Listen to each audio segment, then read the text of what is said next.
In ancient China, millions of men willingly underwent surgical castration, not as punishment, not under torture, but by choice, just for a chance to become part of the imperial palace system. These people were called eunuchs. If you have never heard of that word before, you're probably imagining some kind of servant, and technically, you are right, but not the normal kind, because these servants had been physically altered, usually while they were still boys. And yes, it was exactly as brutal as it sounds. For those who don't know what castrated means, it means part of the male body was surgically removed. No modern medicine, no anesthesia, no antibiotics, and no guarantee you would even survive the procedure. Many didn't. And yes, the procedure was even more disturbing than most people imagine. The removed body parts were often preserved carefully in jars. Some eunuchs believed they needed to be buried with them after death, so they could become whole again in the afterlife.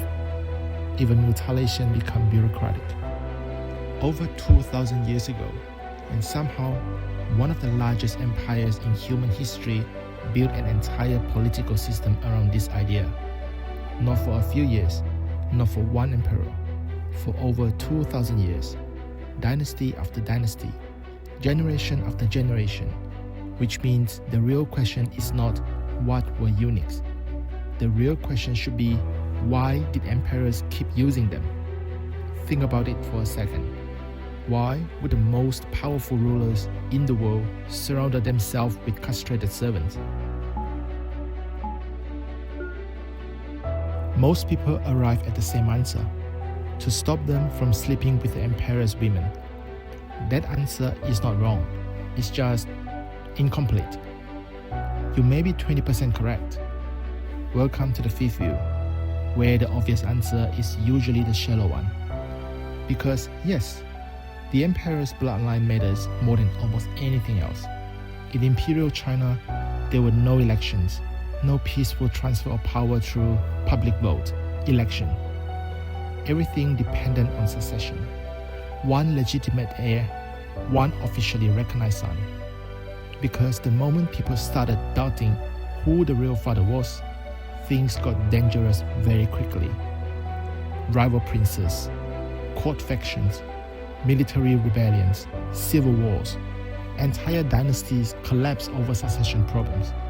So yes, the emperor wanted certainty, and certainty means one thing: no normal adult man should freely walk inside the inner palace, around the concubines.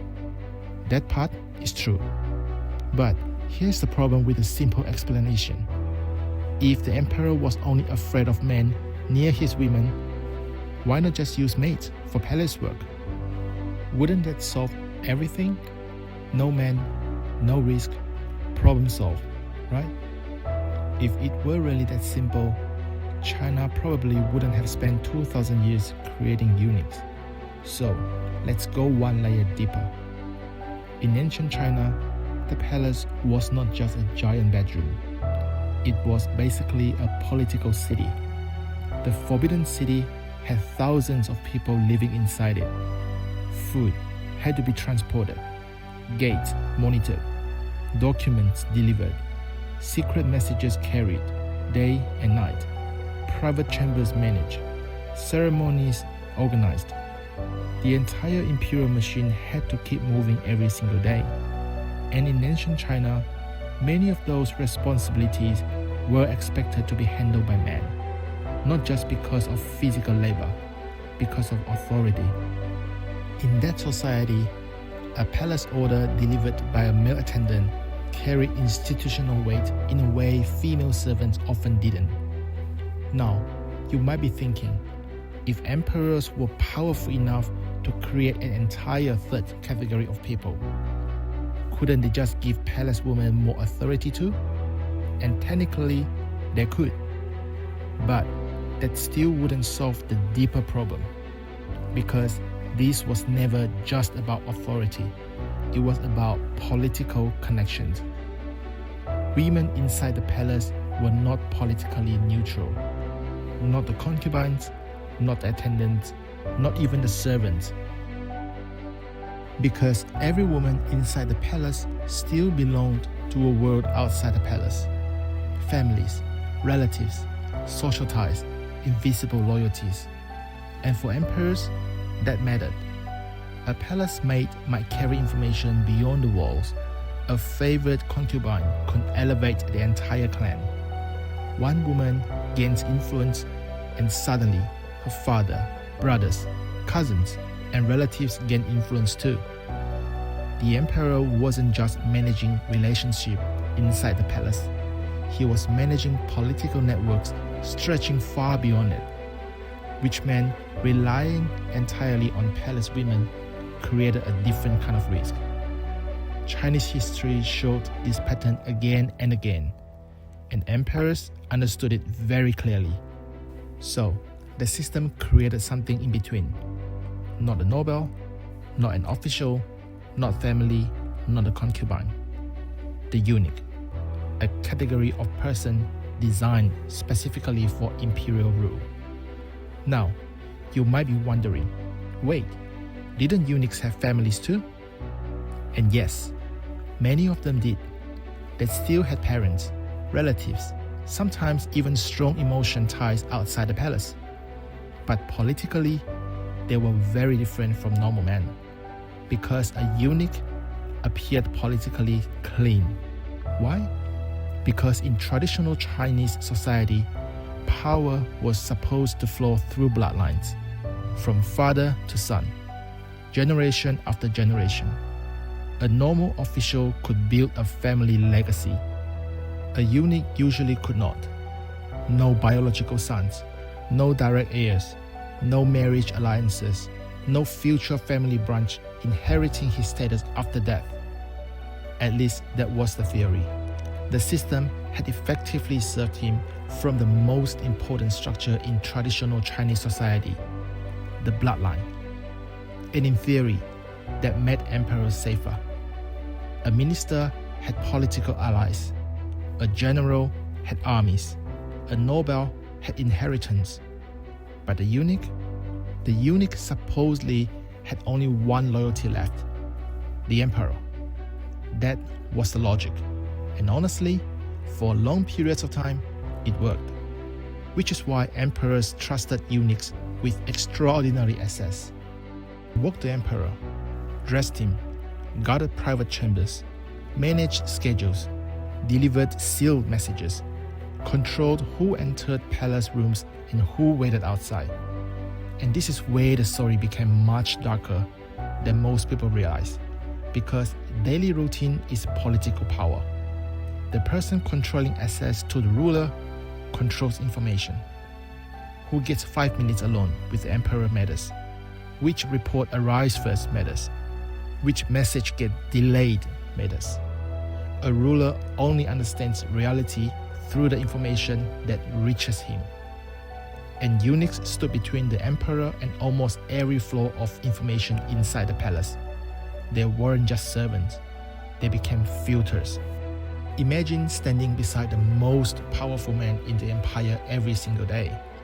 You hear private conversations. You see fear before ministers see it. You learn which prince the emperor trusts, which official he secretly hates, which general makes him nervous. That kind of proximity changes people. And eventually, it changed the empire itself. Because removing a man's family ambitions does not remove ambition. It redirects it. A eunuch could not build a hereditary family dynasty, so some built influence instead. Through access, through timing, through secrets, through information. A whisper at the right moment could destroy a minister more effectively than an army. A delayed message could reshape an entire political crisis. A private conversation, repeated slightly differently, could change succession itself. Because power does not always belong to the person sitting on a throne. Sometimes it belongs to the person standing closest to it. And over time, some eunuchs understood this perfectly. especially during periods with weak emperors, young emperors, distracted emperors. On paper, the empire operated through ministers, officials, and imperial bureaucracy. But inside the palace, that was a different world, because the people closest to the emperor were not always the people with the highest titles. They were the eunuchs. And over time, the palace increasingly began revolving around them. Some accumulated enormous wealth. Some controlled palace assets so tightly that officials had to bribe their way through those. Some quietly shaped imperial decisions simply by controlling the flow of information. The tool designed to protect imperial power slowly learned how to influence it, then manipulate it, and in certain moments of history, almost control it entirely. And yes, emperors understood the danger. Many tried limiting eunuchs' influence. Some reduced their numbers. Some banned eunuchs from political affairs entirely. Others tried rebuilding barriers between palace servants and the state administration. And the next emperor brought them back again. Because every absolute ruler eventually faces the same problem. Who can you actually trust? Ministers have factions. Generals have armies. Royal families have ambitions. The eunuch seemed safer because his survival depended entirely on the throne. The system was dangerous. Emperors knew it was dangerous, but they kept using it anyway, because the dependence can look a lot like loyalty. And that's another uncomfortable truth people avoid talking about. Not every eunuch entered the system by force. Some were punished into it. Some were coerced. Some came from extreme poverty, famine, death, war, starvation. For some families, the palace represented food, security, survival. A horrifying bargain still felt better than dying outside the walls.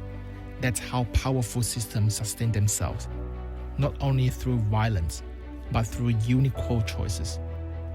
Eventually, Imperial China collapsed. The last imperial dynasty, the Qing dynasty, fell in early 20th century. And with the collapse of the imperial palace system, the eunuch system slowly disappeared too. The final palace eunuchs lived into modern China. Some were still alive long after the emperors themselves were gone, which feels strangely symbolic, because even though the system physically ended, its deeper logic never really vanished. Because every era still creates its own version of the safe insider. The person kept close not because they are independent, but because their survival depends entirely on staying close to power. Different clothes, different institutions, different century, same instinct. Because trusting people with their own families, ambitions, and independent futures means constantly negotiating with them. And absolute power hates negotiation. It wants loyalty without conditions, dependence without resistance. So systems keep searching for the same thing. People close enough to power to be useful, but dependent enough to remain controllable, at least in theory. But history revealed the same lesson again and again. You can remove inheritance. You can remove bloodlines. You can remove family ambitions. But you cannot remove human ambitions itself. You can only redirect it.